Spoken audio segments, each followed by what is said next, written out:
Como eu estou conectado só na Wi-Fi aqui, por favor, me avisem se pode abrir o áudio aí e chamar se acontecer alguma coisa, tá? Ou, sei lá, talvez pelo WhatsApp, coisa assim. Ok. É, eu vou compartilhar esse cara aqui. Eu imagino que vai chegar para vocês aí também. Tá compartilhando. Tá. Então, pessoal, quem não me conhece ainda, eu sou o Jonathan. Eu fiz doutorado aí no MF Lab de 2012 a 2016. Fui orientado pelo professor Francisco. É, eu acho que não conheço quase mais ninguém aí do MF Lab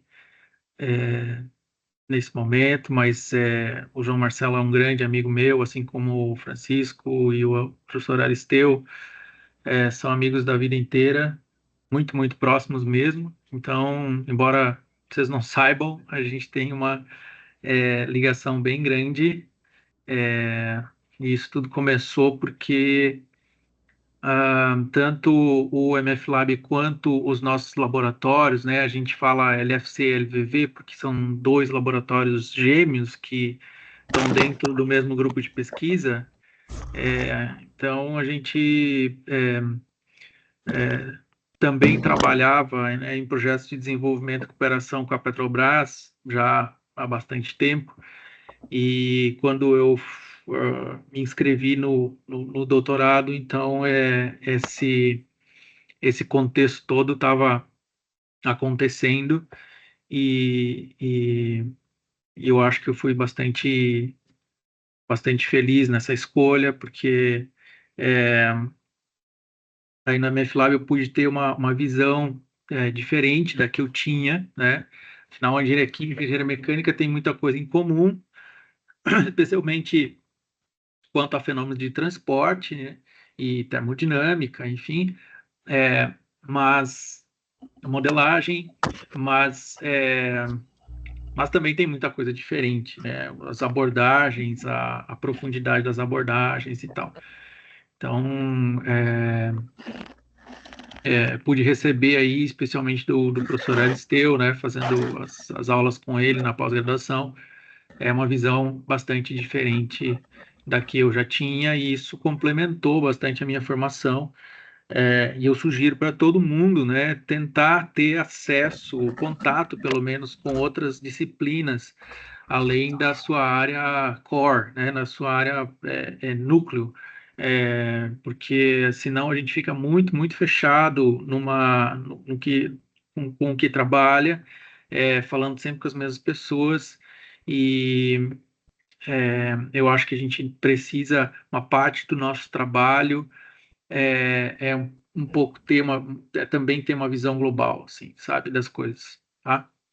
Tiago, só me confirma quanto tempo que a gente tem, usualmente, eu já não lembro quanto tempo se fazia, 20 minutos, é isso? É de 20 a 30 minutos, mas fica à vontade. Tá, tá. Não, vamos fazer dentro disso. Tá bom, então, gente, ó, a FURB é a sigla que a gente usa para a Universidade de Blumenau, tá? O F aqui é de fundação. Então fica esse nome assim desse jeito, para quem não conhece, a Universidade da Cidade de Blumenau. E eu vou falar um pouco aqui, embora o Thiago tenha lido lá no na biografia lá, que está lá no Lattes, que eu trabalho bastante com escoamento de gás sólido, como de fato a gente trabalha, né? E foi o tema da minha tese, inclusive, mas já há alguns anos a gente tem trabalhado com atomização e sprays, e esse foi o tema que eu escolhi também para falar um pouco com vocês hoje, tá bom? É,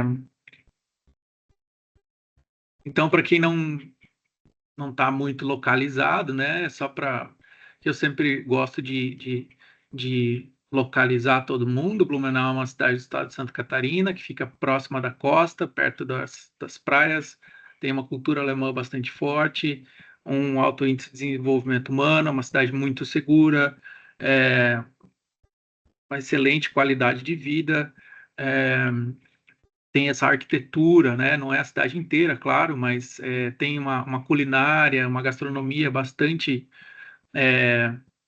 bastante próxima assim da cultura alemã e, enfim, é uma cidade que eu sempre convido todos a conhecer. A gente gosta bastante de morar lá enfim, se quiserem também, né, fazer alguma que já fica o convite, né, desde cedo de conhecerem a nossa instituição, o nosso grupo de pesquisa enfim, se quiserem fazer algum trabalho lá, as portas estão sempre abertas. É só a gente conversar que tenho certeza que vai ser um período bem interessante, caso vocês queiram passar um tempo por lá. É claro que também não podemos deixar de falar na Oktoberfest. A Oktoberfest é uma festa importante, né? E que está acontecendo exatamente agora. Estou perdendo, inclusive, porque não estou lá. É, mas saibam, né, que esse é um momento é, difícil de achar hotel, mas se você conseguir, é um bom momento para estar em Blumenau e aproveitar para ir para a festa também. A nossa universidade é uma universidade antiga, assim como o nosso departamento, né? O departamento de Engenharia Química, junto com o curso de Engenharia Química, já tem mais de 50 anos. É um dos primeiros cursos de Engenharia Química do Brasil, é o primeiro curso de Engenharia Química do estado de Santa Catarina.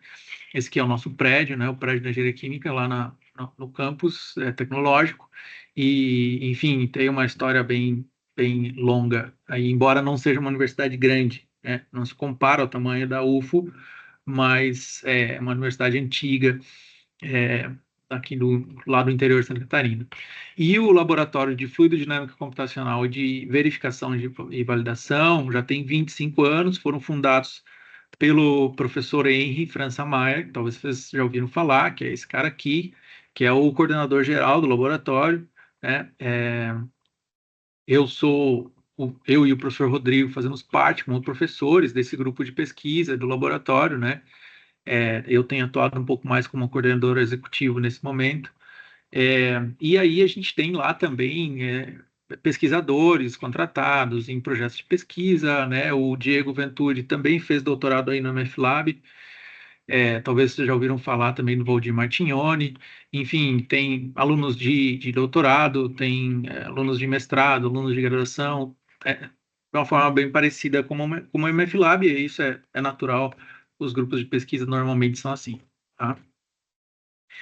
E assim como o MFLab, a gente também trabalha com empresas, né? Isso é uma característica que é legal de lembrar, porque ela não é tão comum assim no Brasil, né? Vocês sabem, né? A engenharia mecânica tem essa pegada um pouco maior, mas não é tão comum nas universidades federais, especialmente, que se trabalhe com empresas, mesmo nas engenharias, que já é algo onde isso acontece mais facilmente. Então, a gente trabalha, e aqui o contexto é com a Petrobras, né? Vocês têm projeto rodando agora com a Petrobras sobre sprays também, eu sei, não sei se alguém de vocês aqui está nesses projetos, mas a gente também faz trabalhos com outras universidades e outras empresas, tá bom? Eu vou passar, não vou me ater muito a detalhes, né, só para eu mostrar aqui. Isso aqui é uma coisa um pouco mais assim formal. A gente faz também, né, modelagem e simulação. Tem alguns códigos próprios, trabalha com códigos comerciais também. Mas o que mais importa aqui e o que eu vou me dedicar mais é o lado experimental, tá bom? Então a gente faz tanto modelagem e simulação quanto experimentos. É, então, quanto a experimentos, claro, você precisa de equipamentos de medição, esse talvez seja uma das questões mais importantes aí. Você tenha bons equipamentos de medição que te entreguem informações de alta qualidade. Então, a gente utiliza câmeras de alta velocidade, medidor de velocidade, tamanho de gota, partícula, bolha, tomografia por capacitância elétrica, velocimetria por imagem de partícula ou gota, medidor de tamanhos de gotas, de gotículas ou de partículas, acelerômetros, outros medidores, análises químicas auxiliares, enfim, quando precisa, né? Então, todo esse arsenal serve para que a gente construa experimentos, né? E aí a gente, claro, está sempre lá construindo um experimento, uma unidade experimental, que vai representar, mostrar o que nos interessa, e aí você vai lá com os equipamentos de medição, né, e obtém informação importante. A relevância do tema, especificamente do tema que eu vou falar aqui hoje, né, eu estou falando, é a injeção a injeção de carga, né, a gente chama injeção de carga em reatores multifásicos. Então, essa carga é a matéria-prima da reação, ou seja, no caso aqui das unidades de craqueamento catalítico fluido, é o que a gente chama de gasóleo, né, que pode ser leve, pode ser pesado, e também, agora mais recentemente, de bioóleos, ou seja, óleos de origem vegetal, normalmente, pode ser animal também, é, mas como é que você alimenta isso num reator, né? Você normalmente alimenta isso provocando uma disrupção da carga contínua através da atomização e aí o transporte dessas gotículas, tá? Então, essa aqui é uma unidade de craqueamento catalítico fluido, né, que tem dois reatores principais, que é o reator Heiser, onde acontece a reação química, e o reator de regeneração do catalisador, que é o regenerador. Então, isso está mais ou menos localizado aqui, né? Então, você injeta essa carga que tem uma certa característica de injeção, ou seja, uma certa quantidade de ligamentos, gotas, um certo tamanho de gotas e gotículas, uma certa quantidade, um certo ângulo, uma certa densidade. E isso tudo impacta no tempo de evaporação, no contato dessas gotas com o catalisador sólido e portanto, nas reações catalíticas que devem acontecer, né? Então, desde 2018, a gente vem trabalhando no desenvolvimento de um novo atomizador para injeção de carga. Essa carga a gente pode chamar de carga fóssil, que é o que se faz na refinaria cotidianamente, né? No dia a dia, se injeta gasóleo fóssil. Então, a gente desenvolveu, de fato, está acabando agora, desenvolver uma nova geração de atomizadores. A tecnologia da Petrobras é chamada de Ultramist, então vai ser um Ultramist geração 2, né? E fez isso por via numérica e experimental. E como é que essas coisas aparecem, né? Dentro do que a gente pode comentar aqui, você tem, por exemplo, medições, né, de tamanhos de gota e ligamento. Então, vejam essas imagens aqui, ó, são imagens de fotografia de alta velocidade, em que a gente vê ali um corpo escuro no lado esquerdo das imagens, né? Esse corpo escuro é o spray, entendeu? É o spray, é o corpo do spray, é o núcleo do spray. Então, essa, ah, essa linha a aresta esquerda aqui da foto, ó, é como se estivesse no centro do spray, tá? Então, por que está preto aqui? Porque tem muito líquido. A luz está do outro lado, a câmera está na frente, né, frente a frente, com a luz e a câmera, uma da outra. E está preto aqui porque tem muito líquido, ou seja, a luz não está passando. Ou seja, esse aqui é um spray de altíssima densidade, né? Um spray de altíssima densidade, que tem arrebentação de gotas, de ligamentos, ligamentos se arrebentam em gotas de novo. E quando que esse cara aqui vai virar spray? Ele já é spray, só que tem muitos corpos ali no meio, né? E o que vai acontecer é que, conforme ele vai se desenvolvendo, ele vai abrindo, né? Se expandindo e vai sendo disperso e até que alcance o regime de spray desenvolvido, ou seja, quando as gotas não quebram mais significativamente nem coalescem significativamente, tá? Então, isso aqui é de cara, eu mostro isso para mostrar assim, para dizer, olha, a complexidade da atomização de cargas num contexto industrial é enorme, né? Vocês em nenhum momento aqui vocês vão ver fotos de um spray de perfume, entendeu? Em que tudo é bonitinho, organizadinho, assim, todas as gotinhas separadas, bonitinhas umas das outras, ou que nem as fotos que vocês vão abrir o livro do Lefebvre lá, Atomization and Sprays, e você vai ver umas fotos lá. Isso aí, cara, não é assim, entendeu? Não é assim e está longe de ser assim. Então, na realidade industrial mesmo, é esse tipo de coisa que vai acontecer. Então, quem está trabalhando com simulação de spray aí, de resolução de interface, né, com solução de interface, imagina isso aqui, né? Você resolver essa interface aqui e você com certeza vai precisar de um esforço computacional gigantesco. Então, aqui tem outros é, vídeos aqui, né? E a gente está falando então de números como esses aqui, ó. Número de Weber, na casa de 160 mil, reinos do líquido na casa de 70 mil. Então, eu não sei se alguém de vocês aí trabalha com número de Weber, mas esse número de Weber aqui é absurdo, né? É monstruoso, é ridículo, ele nem cabe no gráfico aqui, ó. Isso aqui é um gráfico típico de atomizadores assistidos a gás, ou seja, quando você tem uma corrente de líquido e você tem uma corrente de gás junto, entrando, né, sendo alimentada junto no atomizador, para favorecer a atomização, tá? Então, o Weber aqui está indo aqui até 100 mil, né? O ponto estaria fora do gráfico. Aqui a gente está vendo só a borda do spray, o final do spray, né? E aqui é uma região um pouco mais densa, com mais ligamentos. São condições operacionais diferentes, mas nessa foto aqui, ó, seria mais ou menos a região onde a gente estaria medindo. Por que não consegue medir mais no meio? Porque não, como as fotos de antes, a gente não enxerga nada de tão denso que é, tá? Então, claro, dessas imagens aqui a gente pode ter informações, né? E para isso a gente vai ter que organizar o experimento. Veja, aqui tem um atomizador, é um atomizador grande, ó, não é um atomizador pequeno.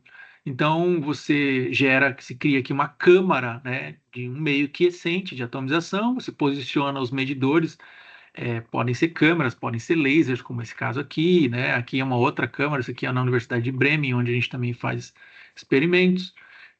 Aqui está tudo organizadinho, limpo, mas em volta disso aqui tudo a gente tem que, né, posicionar os equipamentos de medição.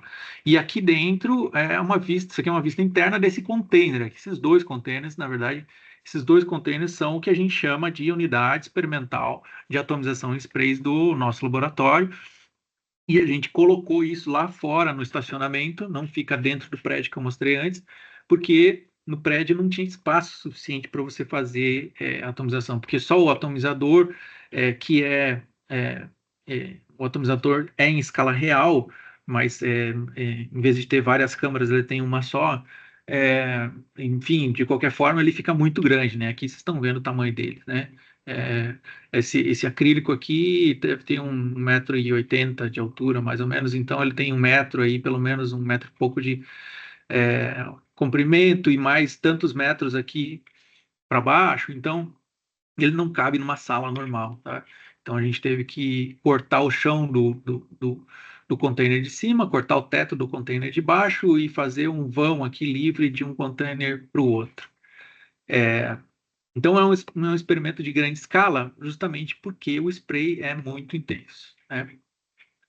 Então, o que a gente faz? A gente junta essas coisas, né? Junta um experimento que a gente tenta, pelo menos, reproduzir numa condição industrial ou próxima da industrial, utilizando números adimensionais ali relevantes. Então, faz uma análise dimensional, mantém os adimensionais importantes e reduz essa escala para conseguir medir alguma coisa, para conseguir enxergar alguma coisa, entendeu? E aí faz simulações similares para tentar é, validar isso tudo, né? Então, aqui é um vídeo, olha só, um vídeo, vamos aproximar um pouco e rodar o vídeo mesmo assim, não, né? Mas vejam, ele aqui está rodando numa escala geométrica cheia, ou seja, no tamanho real, mas numa escala operacional de 50%. Uma escala operacional de 50%. Ou seja, a gente reduz, pelo menos para o líquido, a gente reduz as quantidades, mantendo os adimensionais, mas reduz as taxas, né, para que consiga medir alguma coisa. numa forma um pouco mais aproximada, então a gente vai ter esse tipo de informação que vai depois passar por um código de reconhecimento de imagens e tamanho de gota, tamanho de ligamento, quantidade de ligamento em relação a gotas, faz essa identificação, e isso vai para um código depois né, de reconhecimento e de quantificação, para depois validar ou comparar com simulações que a gente vai utilizar para tentar encontrar uma forma mais adequada para o atomizador. Quer dizer, olha, esse atomizador aqui, a minha simulação diz alguma coisa sobre ele, beleza. Então, o que mais eu posso fazer nesse atomizador para que eu tenha uma distribuição de gotas e ligamentos como eu quero que seja? Entendeu? Mais ou menos essa é a história. Só que, claro, dentro de um custo, né, numérico aceitável, tá? Enfim, aí tem, para quem, né, trabalha aí com rompimento de gotas, eu não sei se tem alguma coisa rolando agora na Ambiflab nesse sentido, mas você vê, né, como você está adquirindo em alta taxa de aquisição, você vê as gotas quebrando, né, os ligamentos rompendo, isso tudo a gente consegue pegar nesse tipo de situação. É importante também notar todas as diferenças, vamos dizer assim, topológicas, né, ou morfológicas do spray. Então, você vai ter regiões onde você quase que vê só uma chuva de gotas, tem outras regiões que tem uma certa velocidade, uma certa concentração, tem outras regiões em que a velocidade é muito maior, tem outra concentração, né? Então, você pode ter golfadas, aí dependendo da intermitência da condição operacional também, o que não é bom, mas pode acontecer, né? Enfim, tem que tentar lidar com isso. Aqui é uma. Aí, para tentar ver, né, como é que é, olha só, isso aqui é uma medição, uma filmagem de câmera de celular, tá? É mais ou menos assim que nossos olhos veem, tá? Mais ou menos assim que nossos olhos veem isso. Então, você tá, claro, dá para ver que você tem gotas de alta velocidade, né? O escoamento do ar, lembra, esse é eu não deixei claro, mas esse tipo de atomizador é chamado de atomizador assistido a gás, né? Então tem uma corrente de gás que ajuda a romper essas gotas e esses ligamentos.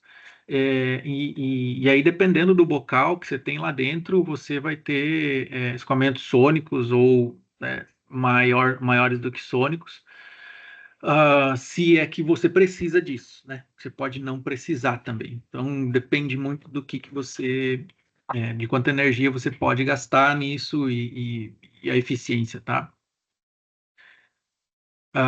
Enfim, as simulações aí podem ser do tipo, pode ser uma simulação simplificada, tipo um Euler-Euler. É claro que a gente não vai ver tamanho de gota no Euler-Euler, mas vai ser muito mais rápido, dependendo das características que você quer saber, ou pode ser um VOF com conversão para Lagrange, como eu sei que vocês fazem também. Então, depende tudo da informação, né, que você pode conseguir.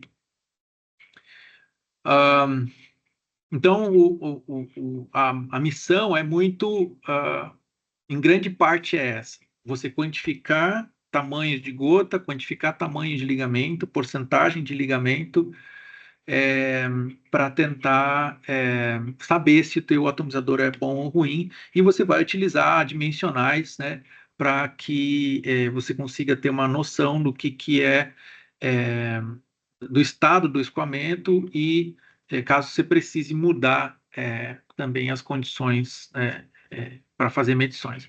Isso é um exemplo de um atomizador assim de torneira, né? Um spray super simples em que você tem ainda uma lâmina de líquido contínuo, que, claro, vai se romper num certo ponto. Isso aqui é mais aquelas fotos de livro, né? Mas eu coloco aqui também para mostrar o processo, né, de discretização, identificação das gotas e tal, e ver a diferença que isso tem para uma operação industrial, né? E a gente pode, então, lidar com os adimensionais. Aqui tem uma relação que a gente às vezes usa, né? A relação entre Weber e Reynolds. Então, de novo, aqui a gente tem mexendo nesses números, você muda a condição da atomização, e isso pode te levar a uma atomização melhor ou pior. Por fim, já indo para os finalmente, a gente está, depois daqueles 2 projetos que eu comentei aí, e tudo que eu apresentei estava mais ou menos no contexto deles, né? Ou seja, a gente estava falando, a gente desenvolveu uma nova geração de dispersores de carga. Agora a gente está, né, dedicado a desenvolver novos dispersores ou novos atomizadores para cargas renováveis, ou seja, bioóleos e outras cargas residuais com outras características, tá? Então, aqui a preocupação é que os bioóleos eles têm ah, uma certa instabilidade termoquímica. Então, quando você vai. A atomização não é só o bocal, entendeu? Porque às vezes você tem uma alimentação dos 2 fluidos, especialmente quando é uma atomização assistida a gás. Então, quando você chega com um gás quente, que pode ser vapor da água, ou pode ser um gás não condensável, você pode começar a pirolizar esse bioóleo antes de ele chegar no atomizador e ser injetado no reator. Isso não deve acontecer, tá? Então a gente vai estudar essa situação, né? Então sempre vai ter uma alimentação de líquido numa corrente de gás, que é o gás de transporte e de assistência da atomização. Então a gente já começou algumas simulações nesse sentido. Num primeiro momento, né, a gente vai começar estudando um atomizador assistido a gás tipo flat, né, ou seja, num spray flat, que é tipo lâmina, que é uma coisa entre atomizador efervescente e air blast, é uma classificação meio no meio disso tudo, mas a vantagem é que é de baixa pressão, né? Você não tem alta perda de carga, e é super confiável, baixa erosão, dificilmente ele vai entupir, essas coisas, tá? Enfim, os estudos estão começando ainda, né? Estudos aí sobre refinamento, né? Grau de refinamento de malha adaptativo, eu acho que isso é uma coisa que vocês também conhecem. Enfim, quantos níveis de refinamento a gente precisa para ter uma dispersão, uma geração de distribuição estável, né? É, e no atual momento eu estou fazendo um estágio pós-doutoral na Universidade de Tecnologia de Eindhoven, aqui nos Países Baixos, sob supervisão do professor Hans Kuipers, e estudando justamente isso, né? Estudando já começando os experimentos sobre esse tipo de atomizador e nessas condições, para que a gente já comece, né, desenvolvendo esses estudos, já que esse projeto está começando justamente agora, tá? Muito obrigado, Bedankt, como se fala em holandês. Eu fico disponível para qualquer dúvida que vocês tiverem. Eu sei que a nossa conversa aqui é sempre super rápida, mas enfim, qualquer dúvida que vocês tiverem, vocês podem me escrever aí, ou enfim, entrar em contato comigo de outras formas. Eu fico contente em ajudar. Ok, obrigado, Thiago. Obrigado, professor. Pessoal, alguém tem alguma dúvida? Tem alguma colocação, alguma coisa?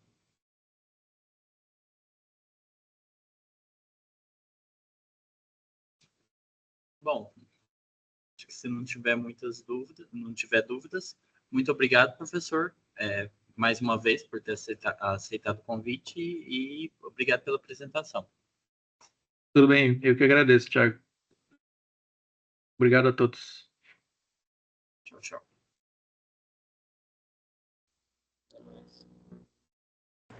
Obrigado, até mais.